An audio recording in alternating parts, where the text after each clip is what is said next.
O que é que está a achar da feira da Agrival?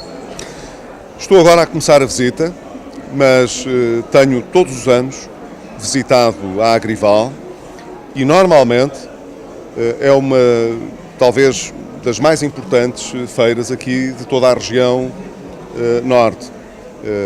E tenho aqui encontrado sempre pessoas de quase todo lado, de Bragança, de Vila Real, Trás-os-Montes, do Minho, muita gente aqui do Porto também, como é evidente. E, portanto, a primeira amostra que obtive está dentro desta tradição que aqui tenho encontrado. É uma feira muito importante, com muitos expositores, mas sobretudo que movimenta muita gente. E hoje é o último dia, portanto, espero que seja um dia ainda de grande afluência, sobretudo porque está um dia muito bonito. E tenho a certeza de que muita gente ainda se virá despedir da Agrival deste ano hoje. De que forma é que acha que estes produtos regionais podem ajudar a alavancar a economia nacional? A economia regional é muito importante também e ela tem normalmente dois pilares mais fortes. Um no sistema produtivo, digamos assim, que tem precisado de uma renovação maior dos apoios, dos incentivos, quer de natureza financeira, quer aqueles que estão destinados à formação dos quadros dos recursos humanos, e isso aproveito para dizer, toda a nossa rede de instituições de ensino superior, quer as politécnicas, quer as universidades, têm dado um contributo crescente para que estas empresas possam recrutar cada vez mais gente nova, qualificada, e isso é muito importante para o produto que é produzido nesse sistema produtivo. E depois tem um outro pilar, de que muitas vezes não se fala, mas que é importante referir, que é a economia social. Há muitas instituições da economia social que, não tendo um sentido produtivo, no sentido clássico mais imediato, acaba por dar muito emprego, por gerar muito emprego também nestas regiões e por criar um capital social que permite às regiões irem fixando as suas pessoas, dar-lhes qualidade de vida, e isso é muito importante para que a outra parte da economia, a economia mais produtiva, possa de facto florescer. Jerónimo de Sousa também falou do Orçamento de Estado ontem à noite, estava a dizer que iria ser difícil. Como é que vê o PCP já a anunciar que o próximo Orçamento de Estado será difícil? Isso é o que o Partido Comunista diz agora, porque pretende com certeza ganhar algum espaço de influência e de negociação junto do Partido Socialista e do Governo.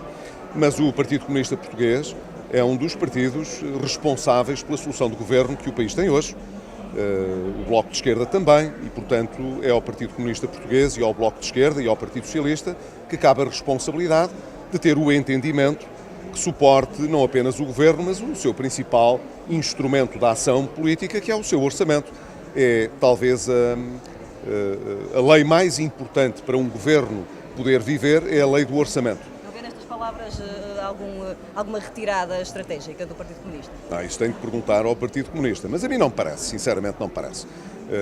Existe, como eu digo, uma obrigação que eu até acho que é uma obrigação moral. Não é só uma obrigação política, é uma obrigação moral.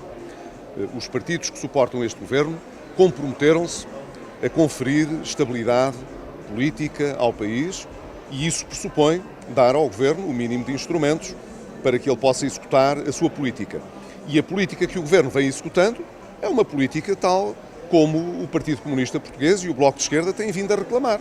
Portanto, não vejo nenhuma razão para estar a antecipar problemas com o orçamento. Acho que o Partido Comunista Português, o Bloco de Esquerda e o Partido Socialista se entenderão bem para fazer o orçamento para o próximo ano. Mas acredita que vai ser um orçamento mais... Ontem à noite pedia rigor nesse orçamento. Eu julgo que isso é o que o país espera. As opções políticas dos governos não têm de gerar unanimidade, não temos de estar todos de acordo, e eu não estou nada de acordo com as opções políticas que este Governo tem vindo a seguir. Mas uma coisa é nós estarmos em desacordo quanto às opções políticas. Outra coisa é os governos apresentarem orçamentos que não são realistas, que não são executáveis. E isso eu penso que seria mau para todo o país. O Governo há de apresentar um orçamento que corresponda às opções políticas dos partidos que o apoiam, mas as contas têm de bater certas. E, portanto, o nosso déficit deverá ser menor, tal como é interesse do país, não é uma imposição do exterior, é um interesse do país. Se nós queremos garantir o financiamento à nossa economia, se queremos garantir condições para a economia crescer, para o país se desenvolver. As contas têm de bater certas e, portanto, quaisquer que sejam as opções que o Governo e a maioria façam, é bom que façam de maneira a que as contas batam certinhas e isso não tenha de custar mais impostos ao país ou riscos desnecessários para os portugueses. Venha a diminuir, já disse.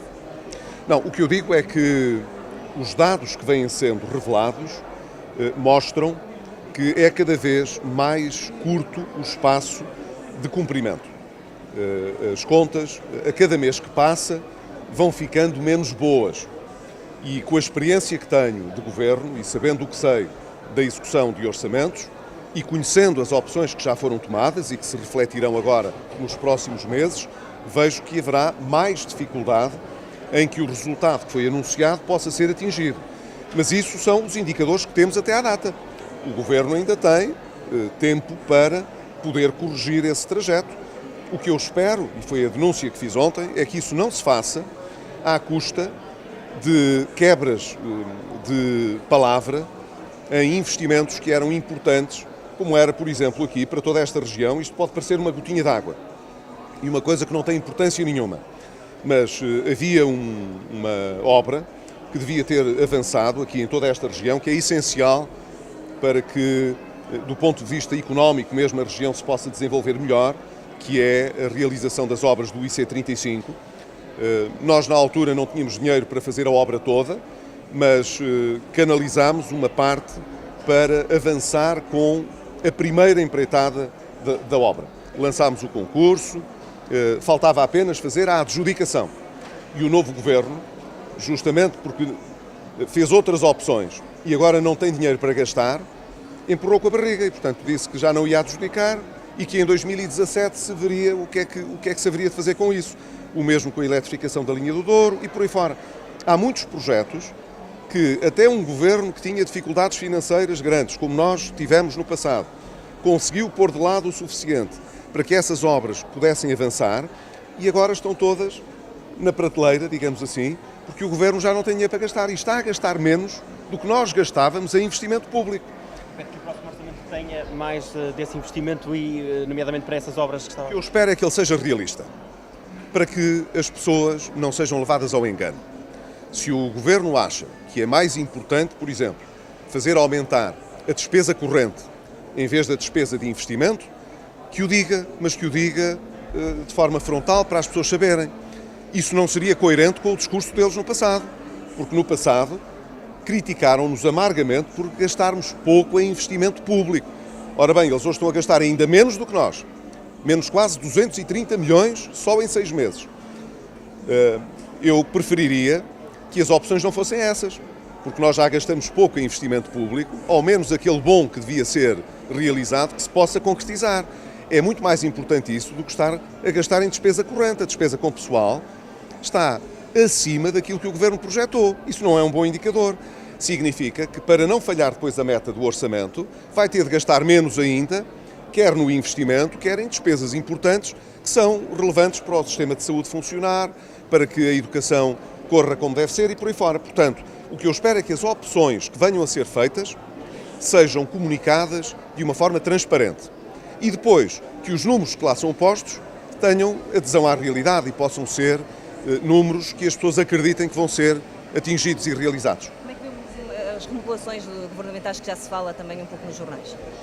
Isso não faço comentários sobre essa matéria. É normal. Já fui Primeiro-Ministro, mas antes de ter sido Primeiro-Ministro já estive na oposição também como líder do PSD e a tradição do PSD nunca foi a de reclamar demissões nem de ministros, nem de secretários de Estado. Isso é uma matéria que compete ao Governo e ao Primeiro-Ministro.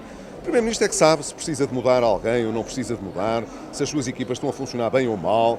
Isso é uma opção do Primeiro-Ministro, é uma avaliação que ele fará e eu não faço comentários sobre isso. O facto de 2017 ser ano de eleições autárquicas pode, em sua opinião, condicionar a execução orçamental, a preparação do próximo Orçamento de Estado? Só o Governo é que nos responderá a essa questão quando apresentar a proposta de lei do Orçamento.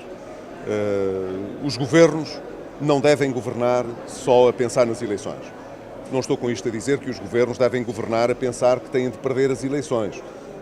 É muito legítimo que um governo, na programação que faz das suas atividades, programe as coisas de modo a chegar ao fim e poder mostrar um bom resultado às pessoas antes das eleições. Mas isso não significa governar só a pensar nas eleições, porque há muitas vezes decisões que exigem uma certa coragem política e que devem ser tomadas a pensar no futuro e não apenas nas eleições mais imediatas. E eu creio que os eleitores, quando são chamados a pronunciar-se, também sabem distinguir isso. Eu, por exemplo, ganhei as últimas eleições em 2015, não tive a maioria absoluta e por isso hoje não sou Primeiro-Ministro, mas ganhei as eleições e não ganhei as eleições a prometer tudo a toda a gente e a aumentar a despesa do Estado a pensar nessas eleições. Portanto, há espaço dentro da maturidade política que hoje o país tem para que os governantes possam fazer uma programação das suas atividades, de modo a poder mostrar às pessoas que fizeram aquilo que lhes prometeram, mas que tomem também decisões que às vezes podem não parecer populares, podem parecer não trazer votos à primeira leitura, mas que as pessoas valorizam, porque se trata de decisões a pensar no futuro, que não apenas nos resultados das eleições a seguir. Portanto, eu espero que as eleições autárquicas sejam para Portugal em 2017, não um fator de distração orçamental, mas um fator que responsabilize ainda mais os governantes. Até porque as câmaras municipais deram no país um contributo muito positivo para as nossas contas públicas. E apesar de o ano ser também eleitoral para os presidentes das câmaras, os resultados que nós vamos vendo com a execução do orçamento mostram que as câmaras municipais estão a ter, de um modo geral, um comportamento de despesa pública cumpridor dos seus orçamentos. Era bom que o Governo da República tivesse o mesmo comportamento. Obrigado.